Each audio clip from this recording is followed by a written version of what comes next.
पड़ोस। कुसंग करता है, कुशलता चाहता है, कैसे होगी?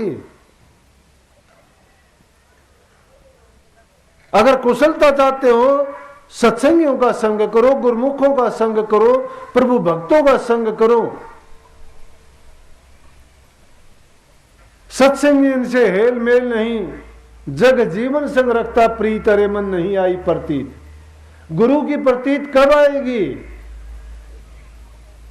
सत्संगियन से तो तुम्हारा हेल मेल नहीं है, सत्संगियन से तो टेढ़ा चित है और दुनियादारों के साथ दोस्ती है। उनसे संग करके, उनसे दोस्ती करके क्या हासिल करोगे? अरे पानी के पास में जाके बैठ जाओगे, अंदर नहीं जाओगे तो भी तुम्हें ठंडक मिलेगी। और गंदगी के पास में जाओगे, जो गंदी कुछ दे नहीं तो भी बात सुबास। गंदी अगर कुछ तुम्हें देती नहीं है तो भी तुम्हें सुगंध तो अच्छी दे देगी। जो सुगंधी तेल का व्यापार करने वाला है, वो तेल बेचता है, चाहे उसको हाथों से लगाने की जरूरत नहीं है, गालने काटने में उसको सुगंध तो फ्री में ही मिलती रहेगी। तो प्रभु भक्ति तो ऐसी है। संसार में सब मांगने वाले एक सतगुरु दाता है, उसके भंडार में कमी नहीं है, लेकिन हम ले नहीं पाते हैं। ये हमारा ओछापन है, या यूं समझो कि हम भागहीन हैं। लेकिन भक्ति के मार्ग पर चलना चाहते हो तो कुर्बानी चाहती है भक्ति। और उस कुर्बानी में कौन सी कुर्बानी? सब चीजों की कुर्बानी देनी पड़ेगी, तन की, मन की और धन की। कहने को तो कह देते हैं दे दिया, लेकिन गुरु को जरूरत ना तन की है, ना धन की है, ना मन की है। इतनी जरूरत है गुरु तुम्हारे धन से अच्छा काम करवाएगा। अगर वो गुरु तुम्हारा धन लेके अपने लिए खर्चता है, या अपना कोई व्यापार चलाता है, या कोई कारोबार करता है, वो गुरु नहीं, वो तो बिजनेसमैन, व्यापारी है। अगर संगत के काम में लगता है, किसी परोपकार में लगता है, कोई पाठशाला, कोई अनाथालय, कोई गौशाला, कोई धर्मार्थ काम में लगता है, तुम्हारा धन सही जगह पे लगा है। गुरु को धन की जरूरत नहीं है। स्वामी जी महाराज ने लिखा है कि धन की सेवा करते हैं, करेंगे जिसके पास है, लेकिन गुरु नहीं भूखा तेरे धन का, उनके पास है धन है भक्ति नाम का। पर तेरा उपकार करावे, भूखे नंगे को दिलवावे, उनकी मेहर मुफ्त तू पावे, जो उनको प्रसन्न करावे, उनका खुश होना है भारी, सतपुरुष निज कृपाधारी। अरे तू तो उनकी मेहर मुफ्त में पाता है। क्यों पाता है? कि जिससे उसने तो कोई काम नहीं लेना, तेरे धन को नेक काम में लगवाता है।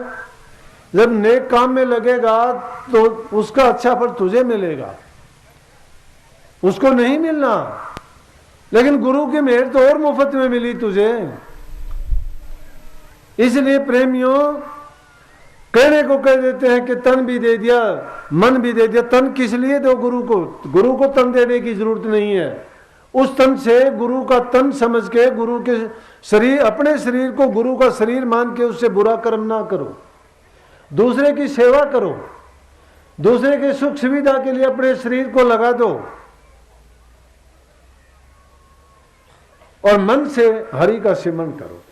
जो नाम जपने का तरीका बताया, उसको जपते चले जाओगे, कर्म धुलते चले जाएंगे, मन पवित्र होता चला जाएगा, मलिन वासना हमारी निकलती चली जाएंगी मन से, और अच्छी वासनाएं उसमें जगह ले लेंगी। हमारा संकल्प ही अच्छा हो जाएगा। अगर तुम इस अभ्यास को कुछ दिन करके देखोगे, अपनी निरख परख करोगे, तुम खुद पालोगे।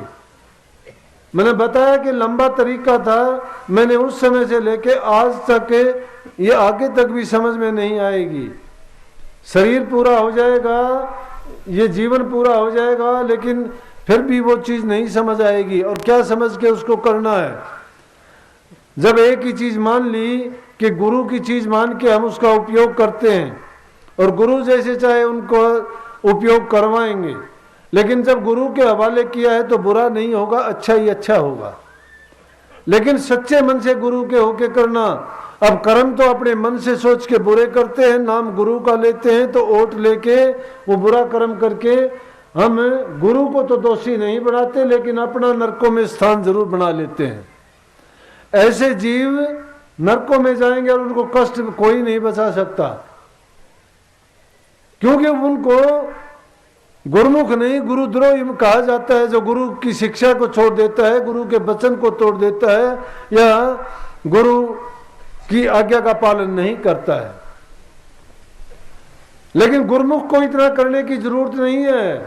गुरुमुख का पतिव्रता स्त्री की तरह से उसने अपने मन को, अपने विचारों को गुरु के साथ ऐसे जोड़ दिया है कि उसकी सांसों के साथ उसकी सांस जुड़ी हुई है।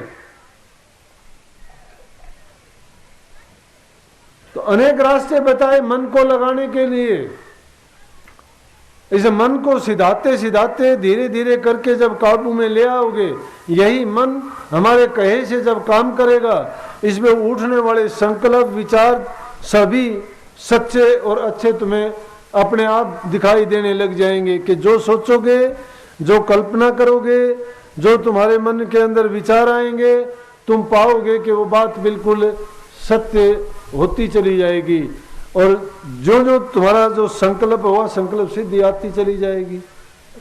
तो अच्छे संकल्प जब करोगे, अच्छे विचार रखोगे, प्रभु की भक्ति करोगे, गुरु के कहे मार्ग पर चलोगे, तो तुम्हारा ये जीवन कामयाब होगा। तो बड़ी खुशी की बात है भाई, आज तो ये उद्घाटन का ही समय था। जो जो समय मिलता रहेगा सत्संग होते रहेंगे, लेकिन आपके लिए जगह होगी।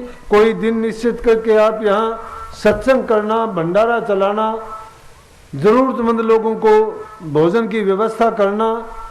सतगुरु दया करेगा कि आपका अच्छा ही अच्छा होगा। अगर इंसान कुछ भी नहीं कर सकता तो अच्छे कर्म करो, बुराइयों से बचो, बूढ़े बुजुर्ग की घरों में माँ बाप की सेवा करो, जरूरतमंदों को जो तुम तन से, मन से, धन से कर सकते हो सहायता करो। जब इन चीजों को मन में लगा लोगे, सबसे पहली जरूरत है कि हम सामाजिक बुराइयों को छोड़ने। घरों में जब तक प्यार प्रेम नहीं है, बूढ़े बुजुर्ग की जहां इज्जत कदर नहीं है, नशे विषयों के हम गुलाम हैं, भ्रूण हत्या जैसे हम जुल्म करते हैं, पेड़ों की कटाई करते हैं, और आगे आगे जो समस्या हमारे सामने आती जा रही है पानी की बर्बादी करते हैं, कि ऐसा नजर आता है कि आने वाले समय में अगर हमने इन चीजों की ओर ध्यान नहीं दिया तो इंसान को और भी ज्यादा समस्याओं का सामना करना पड़ सकता है।